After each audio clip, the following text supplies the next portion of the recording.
On this channel, there seems to be a reoccurring theme. Almost all my reviews or movie-related content that I've viewed are inherently negative. This is partly my own fault because I find it easier to verbalize my distaste with something rather than to praise it, which I feel is pretty true for most people. You can easily say, I hate this movie because X, Y, and Z, but when you like a movie, you'll just say, it was a good movie. So for this video, I'm going to try something a little different and be a bit more positive.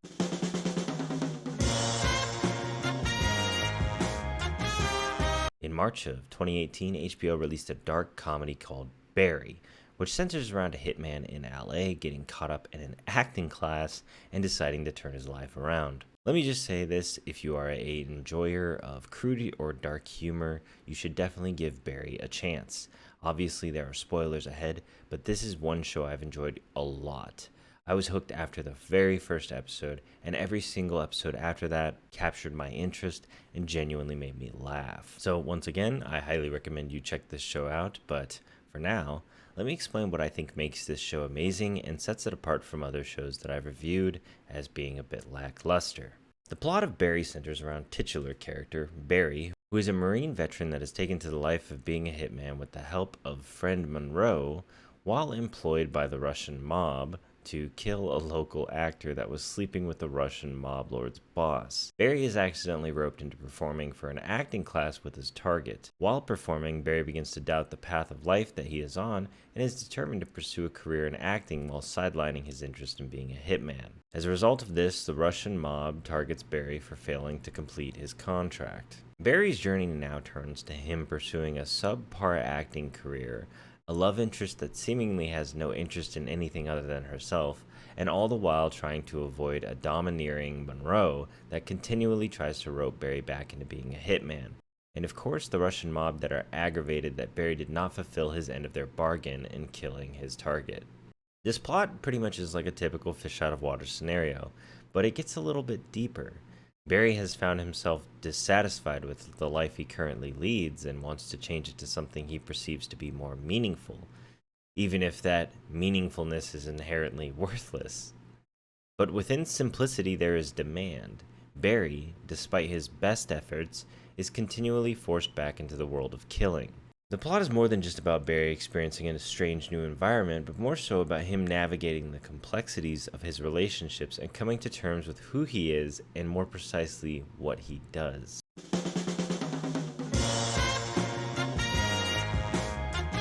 The characters are crucial and probably some of the best well-written characters I've ever seen. NoHo Hank is by far and above my favorite character, which giving him his just desserts is why he will be the first one that I'm going to talk about.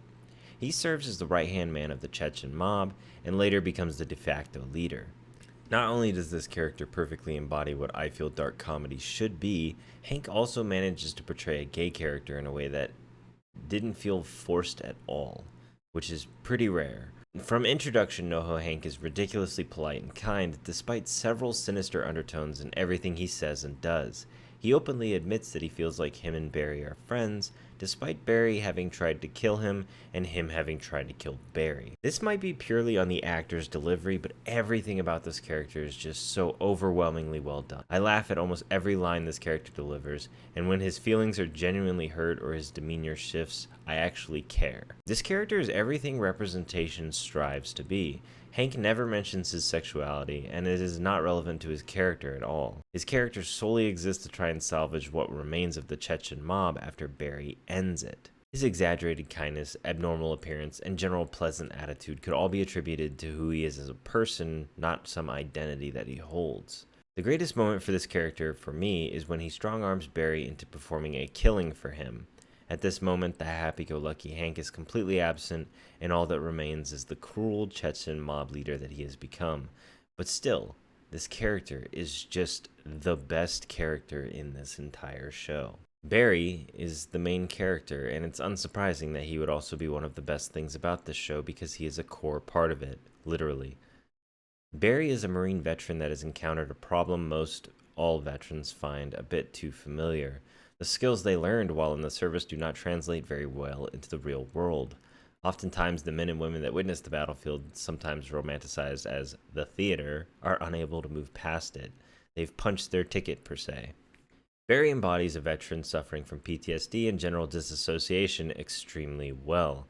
While most forms of media choose to embody veterans as buff, beard having, beer drinking badasses, like the shoddy Jack Reacher series on Paramount Plus, Barry is almost the polar opposite. He is a tall male with an average body type, but gifted with the uncanny ability to exercise extreme violence. This is further addressed when the show introduces the typical veteran in the form of Taylor, who is a former Marine that fits the stereotype: buff, dumb, and violence motivated, something that ultimately results in his death. Bill Hader manages to play this character perfectly, as Barry can appear entirely harmless and goofy one minute and extremely threatening the next. The very first episode shows Barry discovering his newfound friend has been killed by the Chechen mob.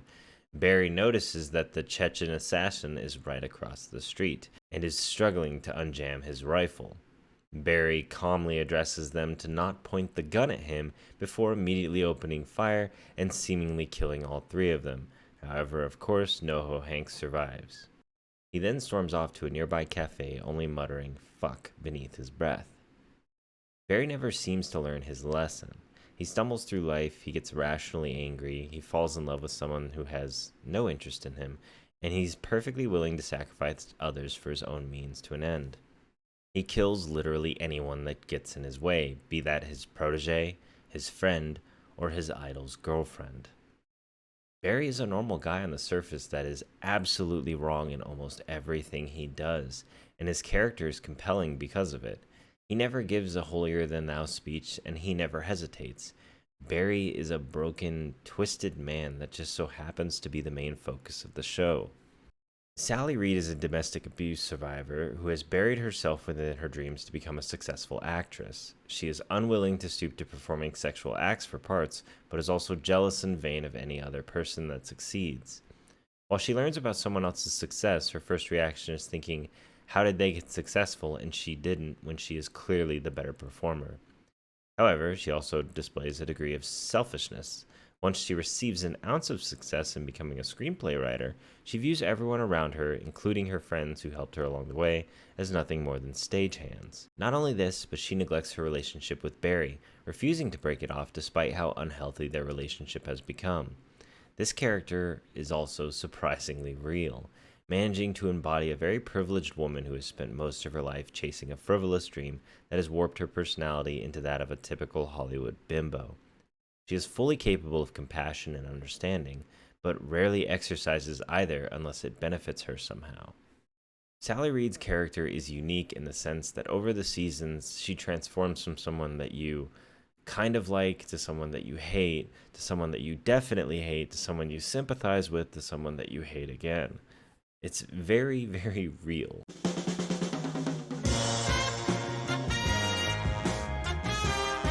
The dark humor in this show is, needless to say, what really attracted me to it in the first place.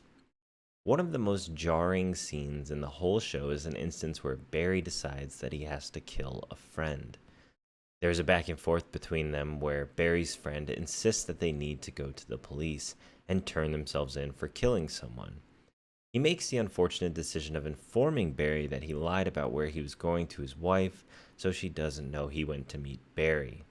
Barry's calm demeanor breaks, and he screams at his friend, asking him why he would tell him he was going to the police. In this moment, it's almost palpable that if Barry's friend hadn't told him this, Barry probably wouldn't have done what he was about to do. After a moment's pass, Barry's friend attempts to alleviate the obvious danger he realizes he put himself in, but Barry instantly turns on him and kills him. Barry kills a friend, a former veteran whose wife and child he just met, just to protect himself. There are other characters in this show that are perfect examples of being just well-written, well-rounded. Everything about them is great. This show is a bit of a toss-up, though, because I've recommended this to close friends that have very similar tastes to me, and they just didn't have any interest in it. But it might just be because I have a soft spot for it, because as some of you know, I'm a veteran, and it's kind of funny to see just a regular-looking guy portrayed as this twisted dude, which is usually the way that it goes. You know, it's not usually some buffed up scary person. Sometimes it's just a normal looking guy that has a lot of problems. And I think Barry embodies that perfectly, because Barry is almost always the bad guy in almost all these encounters, but it's his struggles that actually make him a character worth caring about. And if you sympathize with him, then you find yourself wondering whether or not your sympathy is actually right. If it's right to care about this character because of all the horrible things that he's done and continues to do. Thanks for watching, guys. I hope this isn't too weird of a turn of pace, but I figured that for once I wanted to show you guys a positive review as instead of me constantly shitting all over stuff. If you enjoyed this video and want more like it, feel free to comment down below, or, you know, if you actually watch this show, be sure to tell me that you like it, because I think it's amazing. Feel free to comment down below, or like and comment and subscribe and all that good stuff. You guys know the deal. I'll catch you later.